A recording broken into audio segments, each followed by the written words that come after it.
Denn wenn Sie die Frage einmal stellen, wer ist eigentlich die EBS oder was ist eigentlich die EBS, so werden Sie sehr schnell feststellen, dass die wesentlichen Punkte, die die EBS darstellen, a. die Studenten und b. die Dozenten.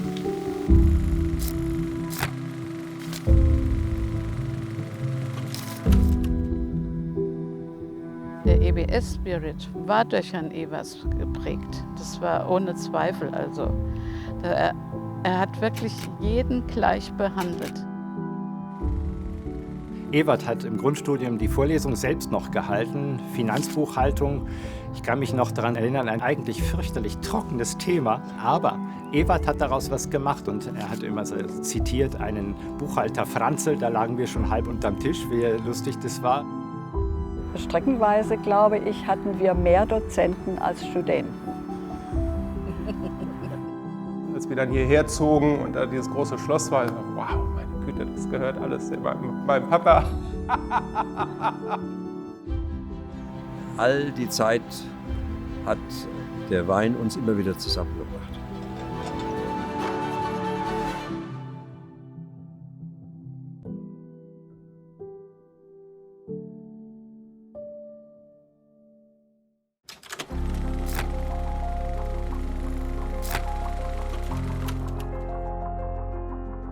Ich habe eine Anzeige aufgegeben. Ich wollte zurück aus Frankreich. Dann hatte ich, man kann es kaum glauben, 23 Angebote.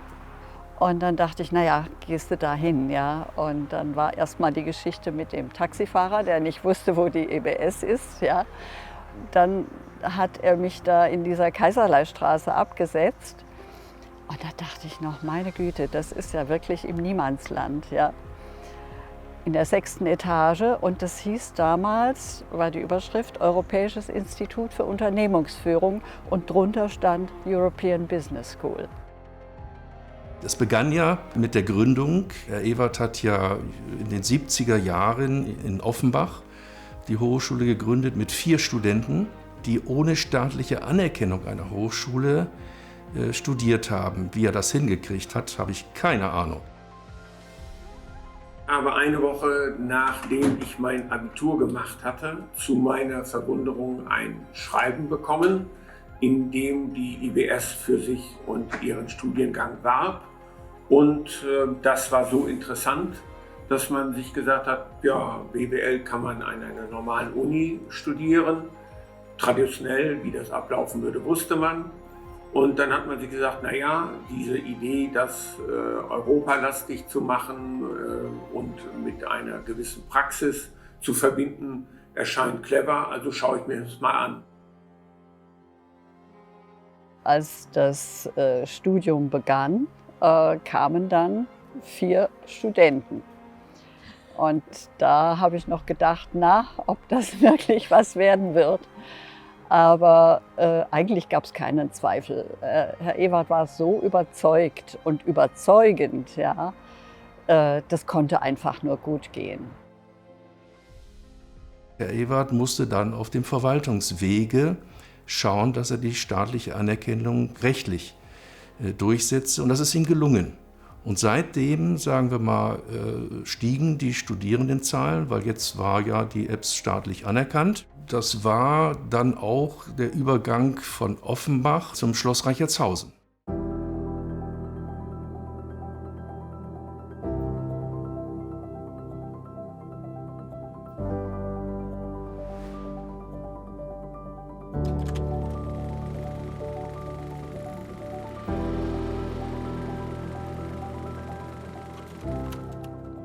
Klaus Ewert hatte die Gelegenheit, das Schloss Reichertshausen in einer Zeit von einem bundeseigenen Unternehmen zu übernehmen, das nach einem Käufer suchte deshalb, weil die Iran-Abteilung dieses Unternehmens plötzlich die Aufträge verlor. Also mit dem Sturz des Schahs war dieses Schloss Reichertshausen als die Iran-Zentrale dieses Unternehmens war zum Verkauf. So, das ist also diese Koinzidenz, die es dann ermöglichte, dass Klaus Ewert die Gebäude übernahm. Wir waren als Pächter der Weinberge Teil des Deals. Und da gibt es eine schöne Begebenheit. Dann wurde mir bekannt und meine Frau servierte ein Tarte aux Pommes. Das war sofort ein gutes Entree. Und als dann die Flasche Wein dann noch serviert worden ist, glaube ich, kann man sagen, war das ein folgenreiches und guter Anfang einer langen Beziehung. Hat er eine Sache, das war toll, da war ich so 12, da durfte ich samstags, er ging nämlich samstags immer ins Büro, er sagte, Samstag ist der einzige Tag, wo nicht alle Leute anrufen. Und ich bin dann mit, damit ich meiner Mutter nicht zu Hause auf den Nerven liege. Und ich durfte, er hatte so einen dicken Jeep damals. Und ich durfte dann, während er hier gearbeitet hat, da muss ich dem Herrn Leidecker, dem Hausmeister, Bescheid sagen. Und da durfte ich um das Schloss fahren mit 12. Und das war für mich natürlich. Und dann innerhalb von 2 Monaten war ich super populär, weil ich natürlich mal mehr Freunde einlud, die dann auch.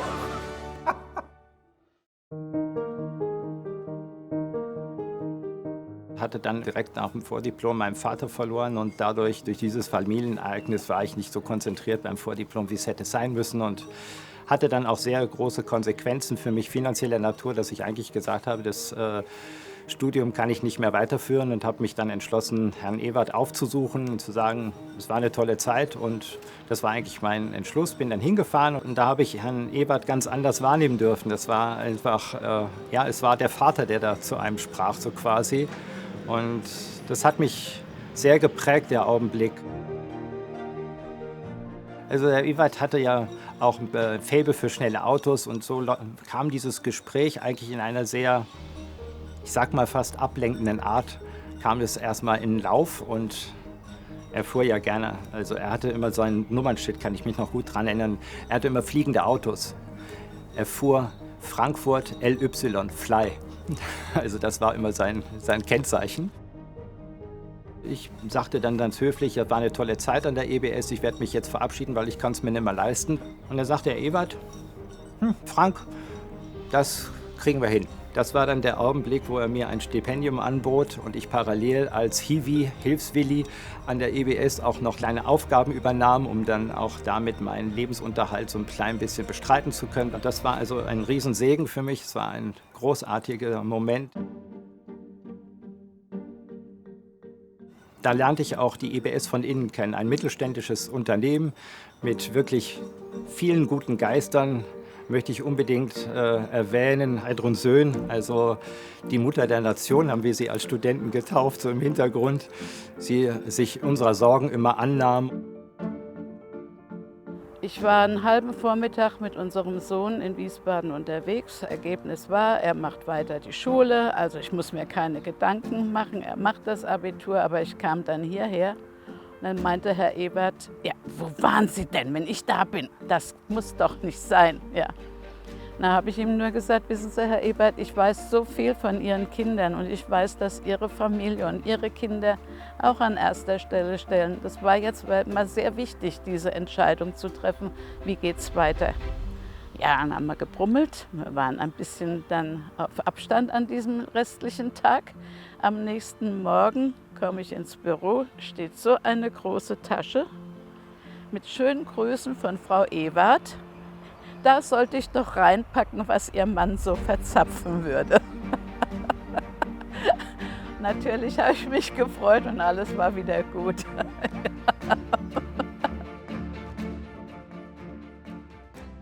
Ich weiß noch eine Geschichte, da hatte der Herr Hertrich, der hatte Toilettenpapier gestellt. Wir hatten kein Toilettenpapier mehr. Ich war zufällig hier und der hatte statt 6 Pakete, hat er 6 Paletten Toilettenpapier gestellt. Da kam ein riesiger Lastwagen und stand da vorne und der Leidecker, der Hausmeister, wusste nicht, was er machen sollte.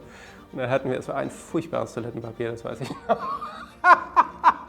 Dann hatten wir 4 Jahre Toilettenpapier, das haben wir, glaube ich, im Weinkeller gestapelt, weil wir keinen Platz dafür hatten. Also es war wahnsinnig, also für mich war es wahnsinnig lustig.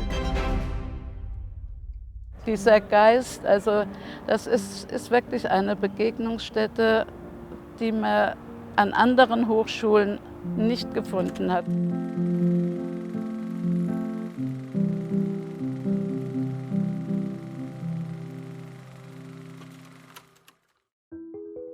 Ich weiß noch, das ist eine bleibende Erinnerung, als es der EBS finanziell nicht so gut ging. Und das war in einer Phase, in der wir wissenschaftliche Hochschule wurden. Da war er schon sehr angespannt. Viele haben sich gefragt in der Zeit, woher nimmt Herr Ewert diese Kraft? Ja, wenn man sich das mal ein wenig anschaut, die Antwort ist recht einfach. Hinter jedem starken Mann ist eine ebenso starke Frau und dazu kam sie aus einem hochgradig akademischen Haushalt. Und ich darf Ihnen sagen, Frau Ewert war immer der gute Geist im Hintergrund, die dermaßen sicherlich bis heute ihren Mann in jedem Moment unterstützt hat, ihn gestärkt hat am Ende und damit dazu maßgeblich beitrug, dass Herr Ewert auch so einen Erfolg hat. Ja, meine Mutter hatte eine sehr wichtige Rolle. Sie ist eigentlich nach außen sehr wenig aufgetreten, also außer die Frau des Professors und so weiter. Aber ja, sie hat meinem Vater sehr den Rücken freigehalten und gestärkt und hat auch immer natürlich ein offenes Ohr für ihn gehabt. Mein Vater war immer einer, der die Dinge versuchte, alleine mit sich zu regeln. Er war jetzt nicht so der Riesenkommunikator, gerade was Probleme angeht. Das sieht man auch heute noch. Der sitzt im Rollstuhl und hat wirklich kein einfaches Leben. Der ist ja auch Marathon gelaufen, er war immer selbstständig. Und man hört nicht ein Wort des Klagens oder des Jammerns. Es war eine harte Arbeit. Und da kam er auch nach Hause oft und war eben sehr fertig und war angespannt und brauchte die Unterstützung zu Hause. Die hat er dann auch bekommen, vor allem von meiner Mutter. Frau Ewert haben wir dann auch bei Einladung zum Haus von Herrn Professor Ewert kennengelernt. Wir waren im ersten Jahrgang wirklich so aufgestellt, dass keiner der Studenten einen Fernseher zu Hause hatte. Und wenn wir dann Fußball gucken wollten, was natürlich sehr, sehr wichtig war, konnten wir zu Herrn Professor Ewert nach Hause gehen und uns das dort anschauen. Das war eine sehr familiäre Situation immer. Ja, das war das Faszinierende an ihm. Also ich sage natürlich immer mit einer 15-minütigen Verspätung, die akademische Viertelstunde. Aber der Auftritt war wirklich fantastisch. Alles blickte auf ihn, er füllte den Raum und seine Art, also auch Vorträge zu halten, die Leute mitzunehmen, sie zu begeistern. Das hat nicht nur den Studierenden besonders gut gefallen, sondern auch dem ganzen Forum, die gerade eingeladen waren. Das war wirklich immer ein fantastisches Erlebnis. Er kam eines Tages und sagte, also Sie kriegen ab nächsten Monat ein höheres Gehalt. So wie ich Sie einschätze, würden Sie nicht fragen. Und da habe ich gedacht, er kennt mich, glaube ich, ganz gut. Ja, also das fand ich sehr schön und von da an habe ich auch nie fragen müssen. Es gab auch keinen einzigen Tag, an dem ich ungern zur EBS gegangen wäre. Nach dem Urlaub war es tatsächlich so, dass ich mich direkt darauf gefreut habe, wieder zu kommen, weil mit Ewert zu arbeiten, da war immer was los, das war spannend. Es war unterhaltsam und es hat eigentlich nur Freude gemacht. In erster Linie sollte der Student dieser Hochschule kritisch sein. Werden Sie nicht literaturgläubig. Sie glauben gar nicht, wie viel Blödsinn gedruckt und verkauft wird. Und dann kommt unser zweiter Ansatz, der heißt, werden Sie nicht dozentengläubig. Bei aller Wertschätzung meiner Kollegen, es gibt einen horrenden Blödsinn, den die von sich geben, wobei ich mich nicht aufnehmen möchte. Aber natürlich wünsche ich der EBS alles Gute für die nächsten 50 Jahre und denke, dass wohl alles so laufen wird, damit die Vision noch weiter realisiert wird. Wie ich Herrn Professor Ewert wahrgenommen habe und heute sehe, muss man sagen und kann man sagen, he made a difference. Er ist ein echter Europäer und hat eine Hochschule in Deutschland auf einen sehr europäischen Weg geführt. Ja, also ich bin sehr stolz auf ihn, dass er das geschafft hat. Gerade in jungen Jahren war er eine sehr, sehr auflebende Persönlichkeit und hat viele Leute mitgerissen, hat was Fantastisches aufgebaut von ganz klein und das ist wundervoll und das ist auch etwas, was er dann ja in eine Stiftung gegeben hat. Er hätte ja auch versuchen können, das irgendwie monetär für sich da irgendwas rauszuziehen. Hat er überhaupt nicht gemacht, hat alles in eine Stiftung gegeben, hat es deswegen so ein bisschen diese Legacy beschützt und das ist toll.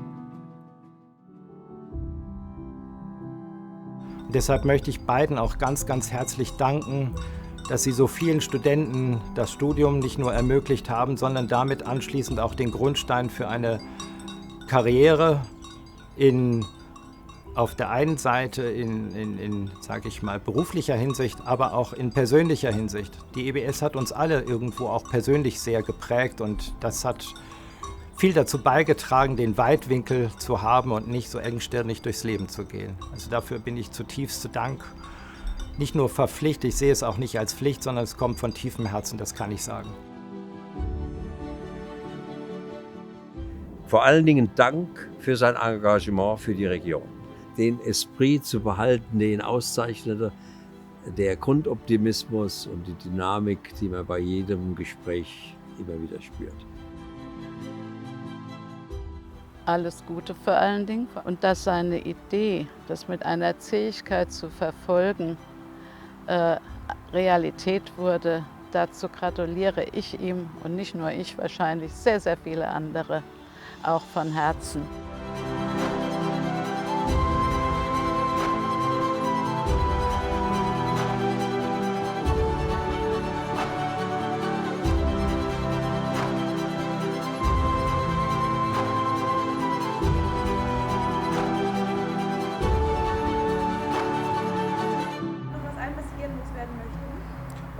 Naja, dass ich aufstehe und auf ihn trinke.